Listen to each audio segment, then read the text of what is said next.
Michigan recruiting is in full effect. Another official visit weekend starts tomorrow. Still plenty of time with this weekend as well as next, which is the Big Victors weekend, to really fill out this class. So far, only one commitment in the last month, but I made a best guess list at the end of May. Let's see how that is shaping up, and we're going to talk about some other targets on this episode of Locked On Wolverines.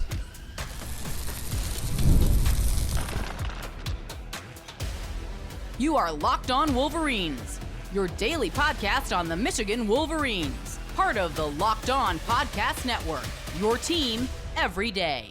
Happy Thursday. We are back and doing a Locked On Wolverines podcast, part of the Locked On Podcast Network, where it's your team every day. I'm your man on the ground, Isaiah Hole, publisher of Wolverines Wire through USA Today Sports Media Group. And so my best guess list from the end of May, it's amazing how different it looks already. I just typed up a bunch of notes on most every player that's on there, and things are already looking different. Now, some of these guys are trending even more to Michigan. Some guys look like they might be heading elsewhere. Some guys, they still have to kind of lure. So let's get into all of it. Let's start with the offensive side of the ball in segment one. Segment two, we'll get to defense if time works out. I think that's how it will go. And then overall thoughts in segment three. Segment one, let's start with the offense. First one is quarterback. Have Carter Smith the commit. Obviously, I feel solid about that. And I think that ended up working out really well. I remember I was riding around on Tuesdays. I often ride around with one of the pastors from my church. We just hang out for an hour, talk about whatever, talk about Michigan, talk about life, and what have you, talk about the Bible. But we were driving around. I remember exactly where we were. And I get buzz on my watch. I look and I'm like, Michigan gets a commit from Carter Smith. I'm like, I don't even know who Carter Smith is. Right. And it was, in the middle of football season, the guy from kind of far off. It wasn't Bryce Underwood. So it's just kind of like, oh, okay, we'll see what this means. Right. I think I wrote the article quickly in the parking lot while he was picking up food for his wife and everything. But now it kind of looks like, hey, that actually worked out pretty good. He's moved up the charts quite a bit, high end 4-star. So that one's pretty solid. Running back. I had two running backs. I had Shakai Mills-Knight with a 5 out of 10 confidence. He is a 3-star out of Chattanooga, Tennessee, just starting to kind of get the attention of a lot of schools. He, despite having offers from like everybody, all of a sudden, Michigan was on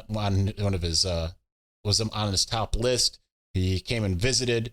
I think it was an official. I'm pretty sure he still wants to get back again. I don't know, right? That's why I had a 5 out of 10 confidence. He just seems like the type of guy, after talking to him, seems like the type of guy that would prioritize a place like Michigan. So I gave him a high rating there as far as my confidence level. But, he's just starting to kind of see schools because he did not have all these offers before. Now, here's the other thing is they are highly targeting Jasper Parker as well from Louisiana. They're really targeting the state of Louisiana, some of these kind of 3-star types. And Jasper Parker is a guy who is from the same high school as Ron Bellamy. So that certainly can work in Michigan's favor. The other running back I have is Donovan Johnson, who's visiting, I believe, this weekend. He's a 4 out of 10 confidence. Michigan is doing a really good job with him. But here's the other thing is Jordan Davison. We're just kind of getting out of this. I haven't gotten any of this intel directly. I did talk to someone at Michigan, and they were like, oh, we feel really good about what we were able to present to him. As far as where they stand, they don't know. But you've got different things coming out. Not what the Buckeyes think. They think that the quotes coming from Sam Webb and some of them are made up. No, they were making fun of the fact. He was making fun of the fact where he said, I don't know where these quotes are coming from on Twitter about the fact that Ohio State fans started saying that Davison left his visit early. But no, it went well. The visit went well. I know that much. So it's just a matter of, you also have some other schools. I think is Oregon is like, Michigan's way more in this than we thought. So that's a good sign. Michigan put itself at least in striking distance. So that's the running back room as it stands. Wide receiver is a bit more wide open. You've got Taz Williams Jr. I have a 7 out of 10 confidence for him. I feel pretty good. He's still, Texas A&M. Some of these other schools are certainly in it with him. Actually, I think it's just Texas A&M. But the fact that he's the one who said, it really is tantalizing that Michigan's pitching me as being utilized the same way as Roman Wilson. I've seen people like complain about that quote, which is like, no, it's not. Say, hey, you can be Roman Wilson. It's just more so look at how we deployed Roman Wilson. You would be deployed similarly. You would have similar route tree responsibilities. We'll line you up at different spots, all that kind of stuff. So that is tantalizing to him. Then you've got a couple other guys. You got Philip Wright, the third. I gave him he was my actual guy in the class. I gave him a 2 out of 10 confidence ranking, but it's probably more likely to be a guy like Sean Terry from Ohio. He's a 3-star. Ohio State is not prioritizing him, or Philip Wright, who is visiting this weekend. Both of them are visiting this weekend. Philip Wright is also from Louisiana. So obviously the Louisiana connection, big with Ron Bellamy. But then you got Quincy Porter, who Michigan has its top target. He's out of Bergen Catholic in New Jersey. And I have a 2 out of 10 ranking for him. I'd probably put that more up a 4 or 5 out of 10 at this point, but they're really having to fight off Ohio State, who's also making him a top priority. But he is visiting, I think, this weekend. I didn't get my list like I normally do. And I'm not meaning I didn't pull up my list. I didn't get my list like I normally do of who's visiting. But so I'm kind of going off of memory. But nonetheless, Michigan has an opportunity, and certainly he's coming off of an Ohio State visit. So Michigan has an opportunity to impress, and he's the type of kid it feels like he could end up at Michigan. 2 tight ends, Eli Owens, who is committed, and then Andrew Olesh from Pennsylvania, Central Lehigh. I gave him a 7 out of 10. It does feel like he is certainly more than likely that he's going to end up in the class. So that is good. Okay, we'll finish out with the offensive line. We've got 5 guys listed here. 1 is committed out of all of these. So you've got Avery Gash as your commit. He was your in-state guy from Birmingham Groves. But then you've got Caden Strayhorn, the Michigan State legacy. That one just feels like it's been trending towards Michigan for a while. I had Michael Carroll as a 5 out of 10. He ended up committing to Alabama, so that's going to be a no-go. I don't have a name. I didn't plug in another name. I've got to kind of reset my own board here. You got Douglas Utu, who was a 3 out of 10. He's the 5-star from Bishop Gorman, which I forgot to mention Derek Meadows. Michigan's in it with Derek Meadows, the wide receiver from Bishop Gorman. Again, that doesn't necessarily it feels like, just to reverse for a second, the Notre Dame boards, one of their insiders was like, note that the way his dad is talking is like he's looking to make a 40-year decision, not a 4-year decision. What school does that sound like? Someone's getting in his head. So Michigan might be in a little bit better spot with some of those receivers than many might think. But as far as his teammate, Douglas Utu, I haven't been able to connect with him at all, despite trying. It does seem like Michigan did a good job. I would probably have him more as like a 4 out of 10 right now. Caden Strayhorn, I had a 7 out of 10. I'll keep it there until he visits next week. And then you have Andrew Babalola, the 5-star. He just visited Stanford. He seems like he's trending towards Stanford, but he visits Michigan this week. This would be the time when Michigan can really put on a move and really kind of make some things work, right? Because you can sell similar academics to Stanford. It's not the same, right? Stanford is a more highly ranked school, certainly. You can sell similar academics, just as good, actually a much better alumni network, I would say. I'm biased as a Michigan alum who has gotten every post-college career type job because of my Michigan connection, and then obviously serving at a seafood restaurant for a couple of years in between the film industry and this. Don't think I needed my Michigan connections for that, but nonetheless, this would be the type of time when Michigan can really make a move on him. So I think that it's a really good opportunity. We will reset that board in about 2 weeks when we see what this is going. As far as any of the aforementioned being kind of on commit watch, after he visits, maybe Andrew Olesh would be kind of the one. And then Taz Williams isn't going to decide until early July. And then I guess we'll see of the rest. Sean Terry, I guess, is a guy that you could see maybe making that move sooner than later. But that's the offensive board. Let's get to the defense, and we're going to do so here in just a moment. But before we do, when you're hiring for your small business, you want to find quality professionals that are right for the role. That's why you've got to check out LinkedIn Jobs. LinkedIn Jobs is the tool to help you find the right professionals for your team faster and for free. LinkedIn is not just a job board. LinkedIn helps you hire professionals that you cannot find anywhere else. Even those who aren't actively searching for a new job, but might even be open for the perfect role. So in a given month, Over 70% of LinkedIn users don't visit other leading job sites. So if you're not looking on LinkedIn, you are looking in the wrong place. On LinkedIn, 86% of small businesses get a qualified candidate within 24 hours. So hire professionals like a professional on LinkedIn.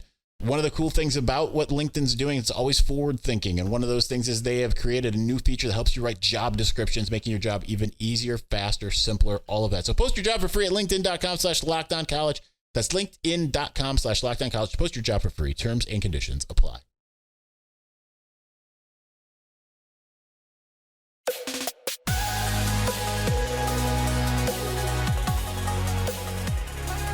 All right, we've got the entirety of the defense. I gave you, the 13 slots that I had predicted out of 25 on offense, and then we have the next part. Now, the next section has 4 commits in it. That's where the bulk of the 6 commits are, because you only have 2 offensive commits at this moment. You have Carter Smith, you have Eli Owens. Then you have Avery Gash. So that's you've actually got 3. But then you've got, 3 on the defensive side. I read something wrong. So there's still a lot here to work with. And a lot of these guys, it's kind of almost annoying because you don't necessarily feel great about a couple of these commitments in terms of their staying power. Now, Michigan was seemingly kind of waffling on Bobby Kanka, the Howell, Michigan 4-star defensive tackle commit. He is visiting rival Michigan State this week. That could be one of those situations where, Michigan just kind of lets him go. We've seen that happen. They did the same thing with Alex Van Sumeren. After Ben Van Sumeren departed, they were not seemingly like head over heels. It's kind of worked out okay for Michigan in that term. But it does not seem like Michigan's necessarily like as head over heels. I mean, obviously, as they would say, and this is what they said about the next guy I'm going to mention, never a good thing when they are taking visits elsewhere. So that's not necessarily a great sign. I would feel like if Michigan really pushes, then they keep him. But if they don't, he could go elsewhere. It just kind of depends on what they want out of this. Then you got Nate Marshall, who visited Auburn last week. It doesn't sound like he's visiting Miami. And he is the reason why I had that conversation. Because as I mentioned on yesterday's episode, I had gotten heads up from one of my Auburn guys that, hey, it kind of sounds like he's slipping to Auburn. Michigan kind of was like, yeah, not great that he visited, but we still have the official visit. We're going to wow him, right? Like, he made a very quick decision after Lou Esposito was able to put a push on him. But the good news is now Auburn is trying to throw a lot of money at him, from what I'm told. And as Michigan puts it, you can look at this good news, bad news. It's good news if you like the way the Michigan's doing things. It's bad news if you don't. But as I said, like, if he's going to dip because someone else is giving a whole bunch of money, he's not really fit for us anyway. So we'll see. The third one is the most recent commit, Jalen Williams, also an edge type. You can play in the middle. He can play outside. Kind of, we don't really know exactly what he'll end up being. Kind of that Etta type of body style. Has the hairstyle too. But that's an excellent pickup for Michigan to get him. And I think I had him as like a 5 out of 10. I don't have it listed because I erased it. But that was kind of because it just felt like his commitment had just gotten quiet after it was like, yeah, he's definitely committing to Michigan. And then it kind of started feeling like fellow Illinois native. Now what's his name? The wide receiver. I want to say Roy Roundtree. It's not Roy Roundtree. He ended up at Michigan, and he's a friend of mine. Laquan Treadwell, I believe, out of Illinois. Started to feel that same way. It seems like they have a hard time sometimes closing some of those Illinois guys that just feel like they're trending there. All right, so then we've got edge rusher Marco Jones. He visited on May 31st. I had listed as a 6 out of 10. I'm going to keep it there until he completes his visits, and then we're going to check back in. He, again, is just that type of guy. He's from California. He's from Danville, California. Definitely kind of has that feeling of the type of guy that would go to Michigan. The Texas schools loom large for him, though. So we will see. One person that you can add to the list that is not on my list is Maxwell Roy. He's gotten multiple predictions that he will end up at Michigan. So he would be another edge. We can push this list to 26 or take away one of the other positions depending on how that goes. Then you've got linebacker Nathaniel Owusu-Boateng from IMG Academy. I have him at a 6 out of 10. I'm going to keep him there until he finishes his visits. He's just coming off of a Notre Dame visit. That's where his brother went, Brian Owusu-Koramoah. And just based off of the amount of pictures and video that Nathaniel shared, it really felt like he had a great time in South Bend. That said, he did say it will, could play a role because he, knows what Notre Dame is all about because of his brother. But again, talking to him, everything he said really felt like it resonated. So I'll say it resonated for Michigan. That is, obviously he still has to visit. I will say this: I sent this information up the chain of everything he told me up to the highest of the high ups. Somewhere inside the staff. I'll let you insinuate what that is. And they were like, he said, great info. Basically, like, this looks great for us. So I'll keep him at a 6 out of 10. I kind of waver. Is it a 5 or a 7? Just because Notre Dame kind of looms large. That would be the school that I look at. It's going to end up being a Michigan Notre Dame battle, is what I'm going to guess out of that. Next, you have Miami commit Elijah Melendez, who I have a 6 out of 10. If I'm not mistaken, he canceled his visit or postponed it. I might be thinking of someone else. But I can't remember. He's just been kind of trending to Michigan quietly for some time. They need linebackers, right? So I've got 3 on this list. I wouldn't be surprised if they get 4. They lost 4 guys, really, this last cycle. But granted, you can make up for it in the transfer portal, but you still want to have a complete class when it comes to the recruiting class. I have him at a 6 out of 10. I would still say it's probably that, right? He still feels like he's trending to Michigan. And then I have Chase Taylor, the 3-star, 6 out of 10. Haven't talked to him yet. Now, this is where I'm going to get into one thing what's interesting. So, like Melendez, who I have not connected with, Chase Taylor, I have not connected with. Andrew Olesh, I have not connected with. These are guys that I haven't talked to direct. Like, we haven't had our interview. Like, I've talked to Shakai Mills-Knight. I've talked to Taz Williams. I've talked to Caden Strayhorn. I've talked to, I was supposed to talk to Jalen Williams. We didn't get that done. We talked to Marco Jones. We talked to Nathaniel Owusu-Boateng. And I've discussed having an interview with Chase Taylor, as well as some of these other guys on here. Kanwa Winston, who we'll get to here in a moment. Jadon Blair. So, and here's the thing that I've learned. A guy who is sincerely interested in Michigan is going to at least have the back and forth of like, yeah, let's do an interview. Let's talk about it. Let's talk about my recruitment.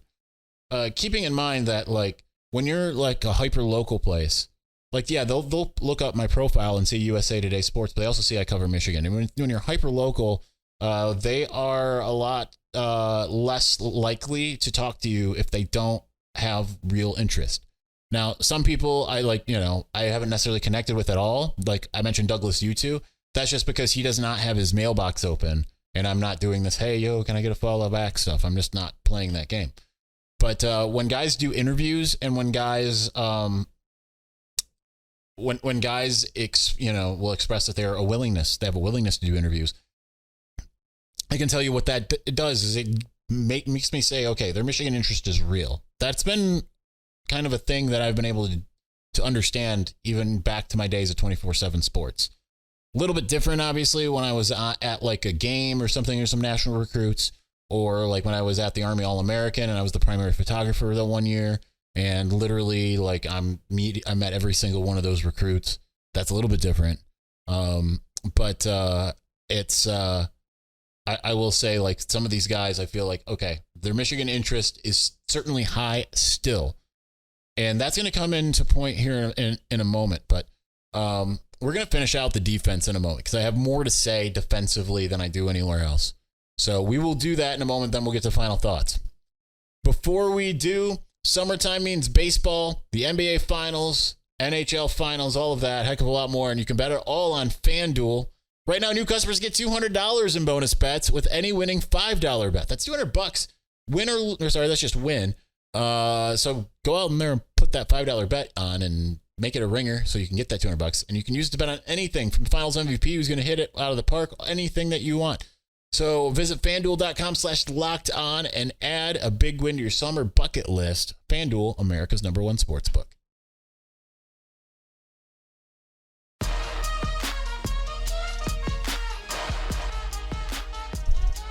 See, this would be a lot more fun if we were able to be this much more into recruiting like 4 months ago. And I know I haven't been doing it for a couple of years, but at the same time, what this list, I mean, what was not nearly as like substantial, 4 months ago. Now, obviously, there's reasons, coaching changes, regime changes, all of that kind of stuff. But nonetheless, I have 5 more guys to talk about here. More than 5, but still. Kelvin Keenwa Winston from Gonzaga University in Washington, D.C. He had a visit last week, and it sounds like there's a good chance he doesn't take the rest of his visits. A commitment could come anytime soon. I have not talked to him. That is EJ Holland who said that. I just haven't connected with him. We've tried a couple times and just haven't been able to pin down a time that worked for both of us. So I had him as a 6 out of 10. I feel like that's probably more like a 9 out of 10 at this point. He was trending towards Penn State. Now it feels like he's trending heavily to Michigan. Kind of the same type of deal as Andrew Olesh, who has not visited yet. Jadon Blair is another one who, now he is the safety, forget what high school offhand. He's another guy that, showed a willingness to connect. But he is visiting this weekend, I believe. And he's been a long, long time. Like, he's a name we've been hearing for forever. So is he Laquan Treadwell? Or is he gonna go somewhere else? Or is he gonna end up eventually picking Michigan? I don't have really any intel on him. But I have him at a 6 out of 10 there. Next one's interesting. So I had Jamari DeLoach out of North Carolina. I gave him a 3 out of 10. He felt like he was a guy that was going to commit at any time, right? Like, it felt like he is Michigan's to lose. But with the regime change, it doesn't really look like it. I asked him, like, why aren't you visiting Michigan? He's like, because Michigan's not talking to me anymore. Like, yeah, I'm still talking to some of the, support staffers. But as far as coaches, they've made it pretty clear that they're not really pushing. I'm like, do you want them to push? He's like, heck yeah, I want him. So he's the type of guy where if Michigan wants him, Michigan could get him. But Michigan at this point does not seem like it is making a big effort into Jamari DeLoach, unfortunately. So he'll probably commit to someplace like Virginia Tech, where he just visited. And if Michigan changes its mind down the road, they could be like, oh, hey, by the way, we do want you, huh? But he's Michigan type guy through and through in terms of like really interested in academics and not really interested in taking a paycheck to go somewhere. So it is kind of a shame that it doesn't seem like Michigan is that interested, but it just is what it is for him. Next, I had as a 5 out of 10, Trey Poteet out of Wisconsin, Verona, Wisconsin. If you wonder why sometimes I say places and why sometimes I don't, I'm going off of memory. I just have names and what I rated. So sometimes the memory works, sometimes it doesn't. I have him as a 5 out of 10. That is the nephew of SMSB director Curtis Blackwell. And I feel like that this one is dependent more so on Michigan just kind of knows like, hey, if we want him, he's ours. Considering Wisconsin, so you can't wait necessarily too long, but they might. But certainly they have their eyes on some other guys. Ivan Taylor being kind of the primary one. He's a Notre Dame commit that might flip. It kind of feels like, according to EJ Holland. So we'll see on him. But he's the type of guy where Michigan is certainly has in its back pocket. That's why I give him a 5 out of 10. Then lastly, I have Columbus, Ohio's own Dwayne Galloway, who is trending towards Purdue. I gave him a 3 out of 10. He was a guy that it was kind of before the coaching change that it seemed like, oh man, he started getting some crystal balls, started looking like, actually, I believe they were Rivals Futurecast. Some people that were closer to everything at the time were like, okay, it feels like Dwayne Galloway could be a Wolverine if you want, if Michigan wants him. But right now, it doesn't really seem like Michigan's pushing. And when I asked on him, it was just, I was given kind of a non-answer. So that's what it is. That's the recruiting board as it stands. Certainly, there's a couple other players here and there. I know that EJ mentioned a couple other guys, and I think there was a different wide receiver that he mentioned from Louisiana that I didn't even put on my list here. Again, we're trying to go as much off of my own intel as possible, but obviously, as you've heard, we sprinkled in some things that some other people have said because, I don't have that big of an ego to, necessarily. I want to give you information that I get directly, but my ego's not so big that I'm going to pretend like all the intel is my own. But nonetheless, I like where Michigan stands, but they just going to need guys to start dropping. Right, Kanewan Winston feels like he is the closest. I wouldn't be surprised if one of these 3-star wide receivers drop. What they really need to do, and so far they've done, made a really big push with Derek Meadows. Need to make another big push with Quincy Porter.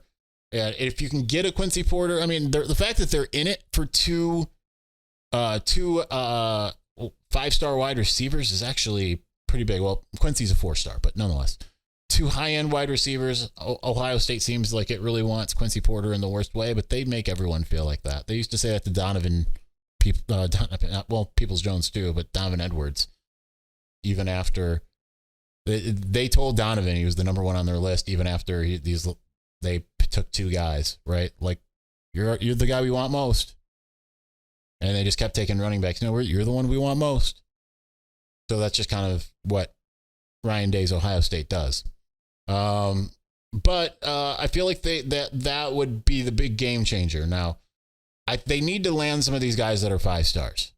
Like, you can have, here's the good news. Everyone they have right now is basically a composite 4-star. They might not be a 4-star across the board, but, their rating essentially is 4-star material across the board once you kind of average everything out. That's good. They need to land some elite guys. Getting like a Kanewan Winston, who's like 43rd in the country, according to 24/7 Sports. That's the type of player they used to get. Getting like the number 30, 40 guy, maybe at like 33, 40, they'd get a couple 5 stars, usually like 1. They kind of averaged 1 every year. Usually it was more so they would get none, then they'd get 2, then they'd get none, then they'd get 2. But it's been kind of a little while since they've had some 5 stars. So this, I feel like, in order to kind of set yourself up for the future, because what we're looking at with this class, who's really leading? Will Johnson, Donovan Edwards, 2 5 stars. Then you've got some guys who outdid their rankings that are stars. Colston Loveland obviously ended up being a 4-star. Mason Graham ended up being a 4-star. I think Kenneth Grant was primarily a 3-star, but had a 4-star somewhere. You need that type of talent to be able to carry you a little bit while you develop. So I think it's going to be big to see what they're able to do with an Andrew Babalola. I think it would be huge if they're able to get a Douglas Yu too.